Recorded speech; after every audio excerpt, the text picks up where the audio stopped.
जय जय सिया राम। सभी प्यारे अधिवक्ताओं को, बंधुओं और बहनों को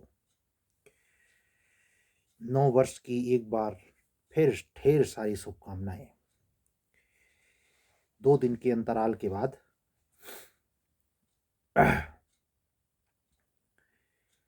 परमात्मा की कृपा से हम और आप फिर एक बार आमने सामने हैं। उत्तर प्रदेश के पूर्वी इलाकों में, पूर्वांचल के कुछ जिलों में, हमारे जी होम डिस्ट्रिक्ट में, तमाम जिलों में धूप तो थी, लेकिन बाकी जिलों में फिर देर शाम से गलन फिर बढ़ गई। और आज जब यह वीडियो रिकॉर्ड हो रही है तो 2:10 हो रहे हैं और है आज 7 दिसंबर, सॉरी 7 जनवरी 2025। तो ये तो स्वाभाविक है। याद है आप लोगों को कुछ 2022 में 9 जनवरी जो प्रवासी दिवस के तौर पे मनाया जाता है, महात्मा गांधी दक्षिण अफ्रीका से भारत 9 जनवरी को आए थे। उसी तारीख पर ही आप लोगों की परीक्षा थी, यूपी एपीओ 2022 मेंस, जो कि एक बार ठीक उसी प्रकार टल गई थी जैसे यूपी हायर जुडिशरी 2023 की प्रारंभिक परीक्षा एक बार होते होते टल चुकी है। हमारे यूट्यूब कमेंट बॉक्स में कुछ अधिवक्ता साथियों ने जानना चाहा है कि यूपी हायर जुडिशरी की प्रारंभिक परीक्षा की एक्सपेक्टेड डेट क्या हो सकती है सर। तो मैं बाबू आपको एकदम एक ही चीज शुरू से कह रहा हूं, जब वो डेट एक्सटेंड नहीं हुई थी तब से,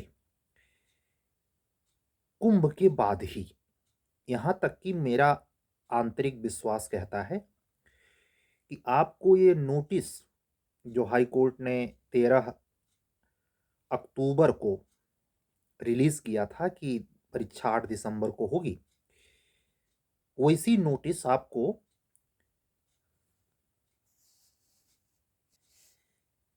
लाइट चली गई। तो हमने भी अपना अस्त्र इस्तेमाल किया जो हम लोग अपने छात्र जीवन में इस्तेमाल करते हैं, लैंप। उसी की रोशनी में रिकॉर्ड कर रहा हूँ। हम तो साफ दिखाई दे रहे हैं, हमारी आवाज़ भी साफ सुनाई देगी आपको, और क्या चाहिए। ठीक है, तो हम बात कर रहे थे यूपी हायर जुडिशरी की एक्सपेक्टेड डेट की। तभी से मैं आश्वस्त हूँ कि ये नोटिस जो आपको पता चल पाएगा, ये संभवतः मार्च में भी पता चले मुश्किल है। आपको ये जानकारी मार्च लास्ट यानी होली बाद,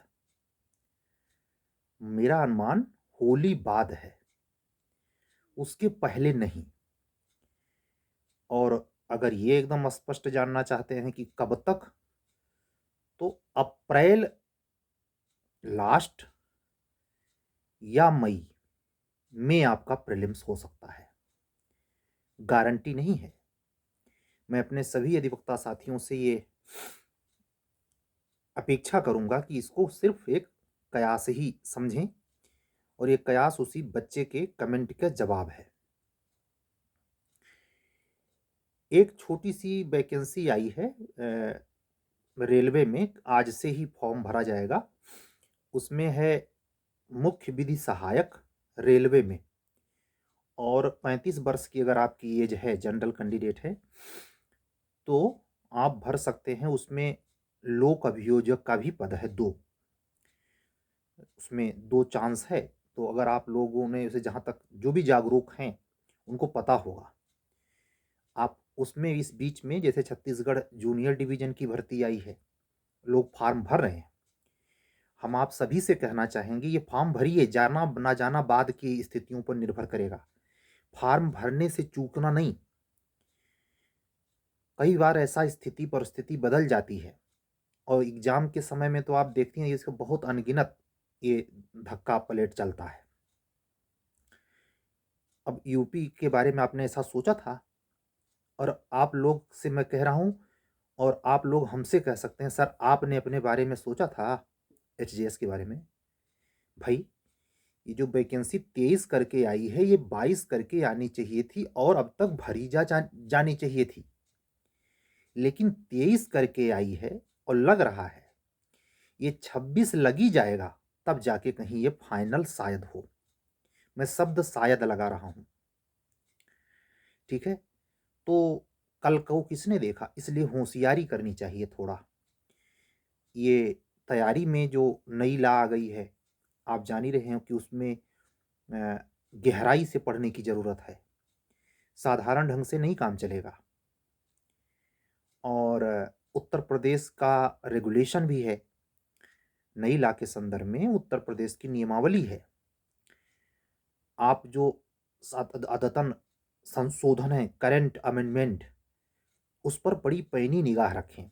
4 से 6 सवाल पूरे 150 क्वेश्चन में प्रीलिम्स में मेंस में पूछ ही जा रहा है। मुझे याद है 2018 में जो संशोधन हुआ स्पेशल रिलीफ एक्ट में, ठीक उसी पे पार्ट 3 में क्वेश्चन बनाया गया। तो ऐसे संशोधन वाले क्वेश्चन भी आप अगर उसमें 10% भी 5% से भी अधिक अगर कुछ चेंज हुआ है तो संशोधन से पूछे जाने की प्रबल संभावना है, प्री में भी और मेंस में भी। तो आपकी कोशिश ये होनी चाहिए कि इस बीच में मान लीजिए आपने छत्तीसगढ़ न्यायिक सेवा के लिए जूनियर डिवीजन में आहर हैं, आपने फॉर्म अप्लाई कर दिया। अब आपको ये तो नहीं कहने को है कि भाई कि हम 19 तारीख को राजस्थान एपीओ का प्रीलिम्स का फॉर्म नहीं भरे थे और भरे थे तो दे के चले आए, अब क्या करें, यूपी तो आ ही नहीं रही है। तो उस स्थिति में आपको ये छत्तीसगढ़ पढ़वाता रहेगा। लाजू मरे ढीठू जिए, ढीठू का मतलब यही, थोड़ा सा साहस कीजिए और फॉर्म भरिए। और लाजू मतलब लाजू कुछ है भी नहीं, एक ही जगह फोकस रहना है, ये मैं खुद कहता हूं। उस स्थिति में आपसे यू टर्न मारने को कहूंगा। अगर वैकेंसी जनवरी लास्ट फरवरी में आपकी कोई भी यूपी की कोई भी वैकेंसी एपीओ या जे और भगवान करे दोनों अगर आ जाती है तो यू टर्न मार लेना, और अगर आप में क्षमता है दोनों तो दे देना। यहां फॉर्म भरना एक कूटनीति का हिस्सा है, डिप्लोमेसी। ये कंपटीशन में जो सीनियर्स होते हैं या जिनके ऊपर आप बहुत विश्वास करते हैं उनसे अगर राय लेने जाएंगे तो आपकी मनोदशा को भांपते हुए का भी मामले में ऐसा राय भी आपको मिल सकती है जो आपको पसंद ना आए। अगर आप हम पर यकीन करते हैं, हमको सुनते हैं, हमारी बातें आपको माइंड में बैठती हैं, तो मैं आपके न हित से मतलब न अनहित से मतलब, आपको अगर ये बात स्वयं से तर्कतः ठीक जान पड़ती हैं तो आप फॉर्म भरें। वो मैं स्पेशली इसलिए कह रहा हूँ, हमसे तमाम हमारे पास मैसेज भी आए, 2 दिन से मैं वीडियो नहीं बना रहा था, लेकिन इस बीच में हमारे पास कई मैसेज आए, सर ये जो फॉर्म आया है क्या करें, डालें कि ना डालें।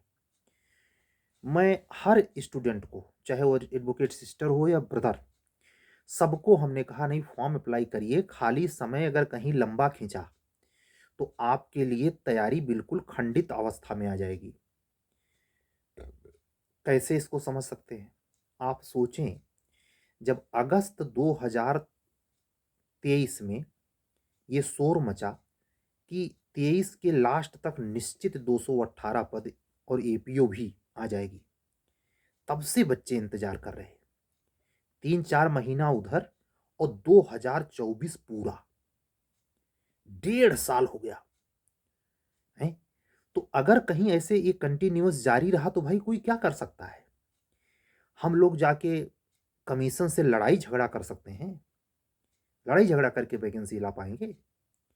लड़ाई झगड़ा तो हो रहा है बिहार में, देख रहे हैं, पीसीएस गया मामला उच्चतम न्यायालय।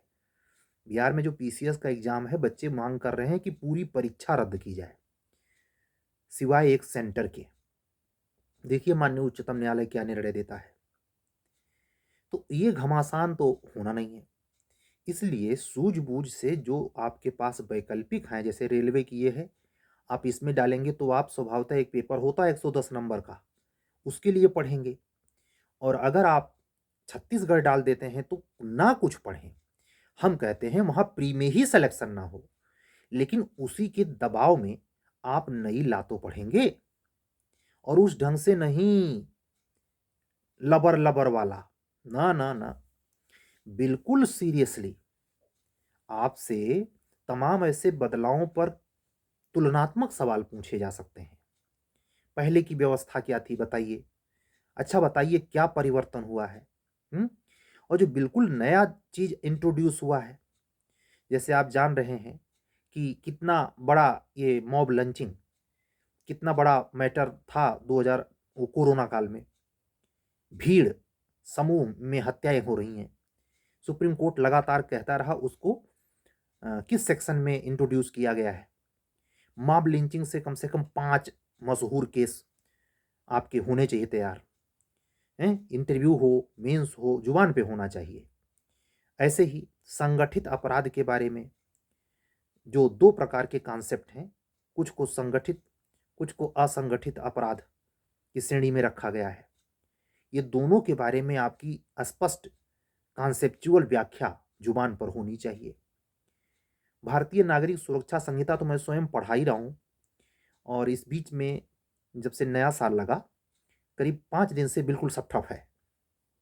थोड़ा-सा मैंने आपसे कहा था ना 10 सारी, और आप सोचिए ज़रा, आप खुद यकीन कर सकते हैं कि मैंने केवल अंदाज़े से आप लोगों से समय माँगा था। वो इसलिए कि मैं जानता था कि आप लोगों की वैकेंसी नहीं है और हमारी भी वैकेंसी का जो प्रीलिम्स होना है वो टल गया है। तो एक मौका देख के, नहीं तो वो वही बात जो इस शुरू में याद दिलाया कि 9 जनवरी को ही 2022 में मेंस हुआ था। वैसा अगर इस साल भी होता कि लाइट आ रही है, जा रही है। ऐसा ऐसा ही अगर फिर होता तो ना हम आपसे कह पाते और ना अगर हमें कह भी देता तो आप समय दे पाते। ये परमात्म कृपा से है, कहते नहीं कि जो कंडीशन हो उसमें अनुकूल दशाओं को भांपना चाहिए और व्यग्र नहीं होना चाहिए। व्यग्र होने से नुकसान हुई होता है, उतने नुकसान होता है व्यग्र होने से जितना अति उत्साह में पड़ने से। और ये समय है कि इस बीच में अपने आप को एक बेहतर ठोस नोट्स की ओर बढ़ सकते हैं। इतना मौका मिल रहा है। मेरे से प्री और मेंस एपीओ वगैरह जो मैंने स्पीड पकड़ा दी थी, लगभग अ, 10 दिसंबर से 15 दिसंबर के बीच में हमने स्पीड पकड़ा दी थी। लेकिन जब देखा यार ये गजब नौटंकी है, सब दबाए बैठे हैं, कुछ बोलने को तो दिया। खास करके मुझे निराशा तब हुई जब विधानसभा में कुछ प्रस्ताव नहीं आया, कुछ चर्चा तक नहीं हुई कि संशोधन करना है, एपीओ की वैकेंसी देनी है। चुप सन्न। तो अब एक ही चीज़ दिमाग में आ रहा है कि जो ग्रीष्मकालीन सेशन होता है, अगर अर्जेंट कोई सेशन नहीं होता, तो उसके बाद ही एपीओ आ सकती है, उसके पहले नहीं। जे की गुंजाइश बराबर बनी हुई है, जे काहे रुका है, कमीशन, हाईकोर्ट, स्टेट गवर्नमेंट जाने। उसमें कोई अड़चन है ही नहीं है। पता नहीं कैसे क्यों रोक रखा है, क्या मर्जी है भगवान जाने। तो इसी दोनों वैकेंसी के लिए आपको बहुत प्रतीक्षा है। एचजीएस को आना थोड़े है, तो आ ही गई तो प्री होना है। तो इन दोनों वैकेंसी को लेकर थोड़ा सा डगमग वाली पोजीशन है, इसलिए आप छत्तीसगढ़ अप्लाई करें। जो अवसर मिले, ये मुझे ना चाहते हुए कहना पड़ रहा है, क्योंकि आप लोग भले स्टूडेंट हैं, मैं तो पीसीएसजे जूनियर डिवीजन दे ही नहीं सकता, ओवर एज। मैं तो उसमें चाह कर भी नहीं दे सकता, लेकिन फिर भी आपके प्रति चिंता को लाजमी मानता हूँ, आपकी व्यग्रता को लाजमी मानता हूँ। और मैं ये समझ सकता हूँ कि हमारी अधिवक्ता बहनें, अधिवक्ता बंधु हमारे ज़माने से 50 गुना अधिक दबाव में कंपटीशन की तैयारी कर रहे हैं। अधिवक्ता बहनों की तो इतनी मुश्किलात है कि मैं शब्दों में बयां नहीं कर सकता। अगर कितना भी समझाऊं तो वो प्रेशर अवर्णनीय है, इतना दबाव झेल रही हैं। व्यंग ताने एक ज़माना था 2000 के पहले, 90 से 2000 के दशक में, कि जो व्यंग बाण लड़कों को इलाहाबाद आने पर और सफल ना होने पर दिया जाता था, वो आम रूप से बहनों को झेलना पड़ रहा है। बहनें कमर कस के बाहर हैं। वो तो तमाम, आज का डिजिटल युग है, तो तमाम लोग अपने ज़िले, शहर और उनका घर द्वार अगर ठीक है, कमरा, स्टडी रूम ठीक है, तो दूर दराज से भी पढ़ाई कर रहे हैं। लेकिन फिर भी अच्छी खासी संख्या सेंटर पर, जहाँ बड़े बड़े हब हैं, प्रयागराज, मुखर्जी नगर में लोग आके पढ़ाई कर रहे हैं। 90 से 2000 के बीच में यूपी में इलाहाबाद या मुखर्जी नगर जाने वालों का क्लियर कट मिशन हुआ करता था। यहाँ पीसीएस आईएएस, वहाँ केवल आईएएस। आज का समय कोई ताजुब नहीं, कोई मुखर्जी नगर गया हो टीजीटी बनने, ताजुब नहीं, बिल्कुल ताजुब नहीं। आप हैरान होंगे ये जानकर, पूरा मास्टर डिग्री है, एलएलएम है, जेआरएफ है होते हुए भी वो बीटीसी कर रहा है। ऐसे तमाम एलएलएम आपको मिल जाएंगे जो बीएड कर रहे हैं, भाग रहे हैं। इतनी भयंकर बेरोजगारी है, मतलब अगर व्याख्या किया जाए तो बहुत निराशापूर्ण स्थिति है।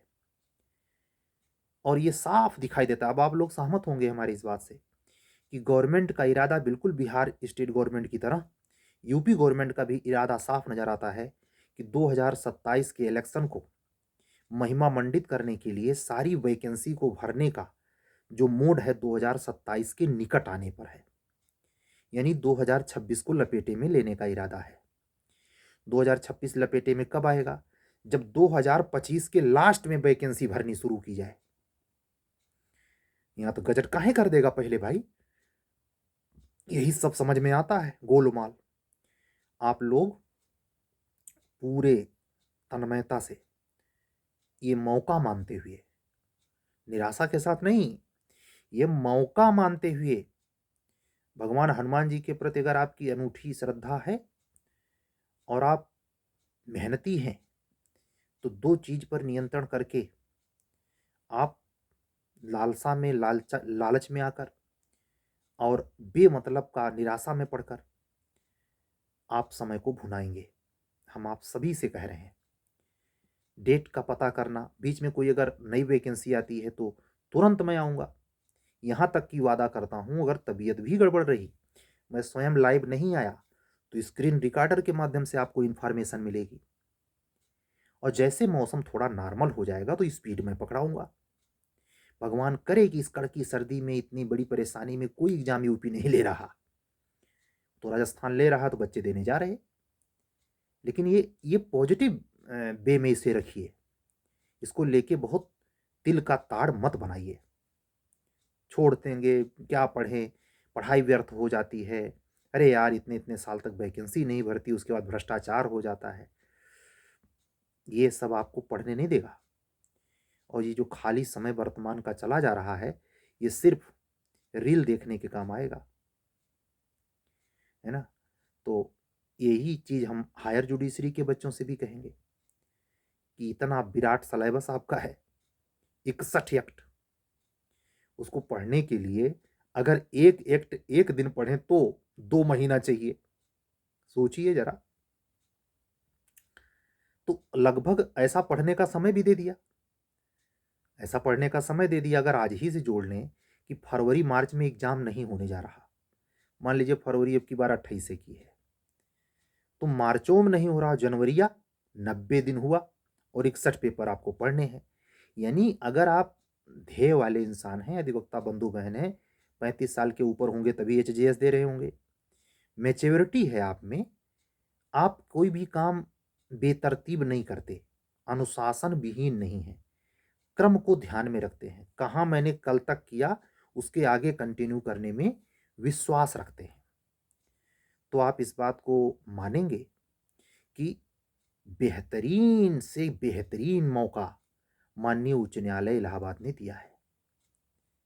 यानी अगर ये तय कर लें कि एक एक्ट, जैसे हिंदू लॉ उठाया, हिंदू लॉ के जो सारे पार्ट हैं उसको एक दिन में निपटाएंगे, तो भी आप अभी ऐसा कर सकते हैं, इसकी पूरी संभावना बनी हुई है, करने का पूरा अभूतपूर्व मौका। जिन लोगों ने बिहार में इंटरव्यू दिया, राजस्थान में मेंस लिखने जा रहे हैं, 7-8 मार्च को वहाँ मेंस है, और मुझे पूरा यकीन है कि वहाँ का मेंस हो जाएगा, लेकिन यहाँ की प्री की डेट कंफर्म नहीं हो पाएगी। तो इससे बड़ा सोने पे सुहागा क्या हो सकता है कि आपको 4 पेपर वहाँ के माइनस कर दें तो लगभग 11 से 12 पेपर जो हूबहू यहाँ आने हैं वही वहाँ लिखने हैं, और उसी लगभग मॉडल सेट में लिखने हैं। तो आपको नहीं लगता कि राजस्थान का मेंस अगर नहीं भी देने गए हैं तो उस दृष्टिकोण से पढ़ें। मैं चौथा टेस्ट तीसरा 2 मैंने करवा लिए हैं, तीसरे 2 का क्वेरी करना है। तीसरे टेस्ट को मैं 10 तारीख को देने वाला हूँ। 18 टेस्ट की सीरीज है। 7-8 मार्च का मुझे समय है। आने वाले समय में जैसे ही मौसम नॉर्मल होता जाएगा, स्पीड मैं इसका बढ़ाऊंगा। ये खुद आप सोचें, कितने छोर से मैंने 20 मिनट में आपसे बातें की हैं। एपीओ की भी की, हायर की, अपने स्टेट की भी की, अनदर स्टेट की भी की। ये एक ही दिमाग से तो मैं कुछ देख के बोल रहा हूँ क्या? बताएं। ये सब दिमाग में रख के और आपको ऐसे बैलेंस करना है कि आप भी घबराए ना। जबकि 2 दिन मेरे ना आने का कारण मेरा हेल्थ, और इन सब चीज़ों को मैनेज करना भी एक चुनौती का काम है, खिलवाड़ नहीं। इसलिए जब परमात्मा ने आपको इतना अनजाने में, जाने अनजाने में इतना बड़ा समय दिया है, तो उसको ठाठे नहीं गुजार देना है। उसके प्रति आपको दिखाना होगा, किसी और को नहीं, अपने आप को, कि आपने उसको यूटिलाइज किया, उसको उपयोग करने में जान लगा दी। अगर ऐसा कर लेते हैं, रिजल्ट में आप ही होंगे, दूसरे का सवाल ही नहीं उठता। क्यों? ये मैं जबरदस्ती का नहीं कह रहा, मैं साफ अनुभव कर पा रहा हूँ। राजस्थान एपीओ का प्रीलिम्स होने के बावजूद साफ अनुभव कर पा रहा हूं, 98% सो रहे। आपको एचजीएस यूपी की कहानी बताऊं, बिल्कुल ठंडे बस्ते में चला गया है। मतलब अगर बाई चांस, मजाक कर रहा हूं आपसे, अगर 25 जनवरी को नोटिस आ जाए और कह दे कि 10 फरवरी को एग्जाम है, तो कितने लोग तो जो 10 को सेलेक्ट हो जाते, अब नहीं होंगे। क्यों? घोड़ा बेच के सो रहे हैं। उनका मानना क्या है, जब डेट आएगी तब पढ़ेंगे। अब ऐसे लोगों को जबरदस्ती नहीं पढ़वाया जा सकता। यही काम आप लोगों से रोज कहता हूं। 2 दिन बाद जरूर आया हूं, लेकिन बात वही है, सुरूर वही है, आवश्यकता भी वही है। आप इसको समझ सकते हैं। इसलिए आप सभी अधिवक्ता साथी समझदार लोग हैं, हिम्मत रखिए। कोई अगर आपको डिमलाइज करे, हट जाइए, उसको कुछ बगैर कहे किताबों में आइए, कुछ रोचक ढंग से चीज़ों को पढ़िए, पढ़ने के तरीके में डिफरेंस कर रखिए, लेकिन कंटिन्यूटी ब्रेक मत करिए। 2 ही घंटा आप जहाँ कल छोड़े हैं उससे आगे पढ़ें, लेकिन कंटिन्यू पढ़ें। और अगर आपको राजस्थान एपीओ पीएचजीएस का मेंस लिखने जाना है, पक्के हैं, तो मेंस की आंसर राइटिंग करिए। बाकी को सर्दी इतनी ज़्यादा है, लिखने के लिए मैं रोक रहा हूँ। क्योंकि सबसे तुलसी धन धाम शरीर, अगर आपका स्वास्थ्य गड़बड़ा गया तो कितनों बड़ा शेड्यूल हो, सब खत्म। तंदुरुस्ती हजार नियामत। ठीक है। तो आप सभी समझदार अधिवक्ता बंधुओं बहनों को एक बार, आज का वीडियो 25 मिनट होने जा रहा है, ज़्यादा बड़ी नहीं। लाइट देखिए 25 मिनट से आई नहीं है। मैं यही कह रहा हूँ कि ऐसे कल का कौन पता कैसे किन परिस्थितियां आ जाएं। तो अगर पाए हुए समय में आपने सो के गुजार दिया, तो आप बाद में शिकायत मत करना कि हमारा प्री नहीं हुआ। इसके कारण और कोई नहीं, आपकी अपनी सुस्ती, आपका अपना बिहेवियर। ये मौका नहीं देंगे, ये शपथ लीजिए, संकल्प लीजिए। बाइक, अगर आप ऐसा कोई काम काज करते हैं या दूर आपको अपने जॉब प्लेस पे जाना होता है, प्रैक्टिस करने के लिए आप 20-22 किलोमीटर बाइक चलाते हैं, तो थोड़ा सावधान रहें। ये जो समय चल रहा है, खास करके 11 फरवरी तक, थोड़ा सा नीच का मंगल आपको ज़्यादा प्रभावित कर सकता है। चोट चपेट, एक्सीडेंट, अग्निकांड, झगड़ा लड़ाई, युद्ध जैसी स्थिति, आत्महत्याएं, ये सड़क दुर्घटना, ये आम होंगी हैं। इसलिए इस पीरियड में थोड़ा सा सचेत रहना है, सतर्क रहना है, स्वास्थ्य का ख्याल रखते हुए। मैं उम्मीद करता हूँ, अगर हमारे इस चैनल पर आप बिल्कुल आज नए हैं और अभी तक आपने हमारा चैनल सब्सक्राइब नहीं किया है, तो चैनल सब्सक्राइब करें। एपीओ, जे या एचजेएस, किसी भी स्टेट की तैयारी में अगर आप इच्छुक हैं और आप हमसे मार्गदर्शन चाहते हैं या हमारे द्वारा चलाए जा रहे सीरीज या क्लासेस से जुड़ना चाहते हैं, तो हमारा व्हाट्सअप नंबर ध्यान से सुने, 777050903993। इस पर जब आप व्हाट्सअप मैसेज करेंगे तो हम आपसे कनेक्ट हो जाएंगे। हम आपको कॉलिंग नंबर अलग से प्रोवाइड कराएंगे। इस पर कॉल नहीं होती, केवल व्हाट्सअप होता है, इसलिए जुड़ने के लिए आपको व्हाट्सअप करना पड़ेगा। ठीक है, कल फिर मिलेंगे। एक बार पुनः पुनः आप सभी लोगों का हृदय से अत्यंत आभार व्यक्त करते हुए और आप लोगों के मंगल स्वास्थ्य की कामना करते हुए कल मिलने के पक्के वादे के साथ चलता हूँ। कल फिर मिलूंगा, तब तक के लिए जय जय सिया राम। शुभ रात्रि। सत्यमेव जयते।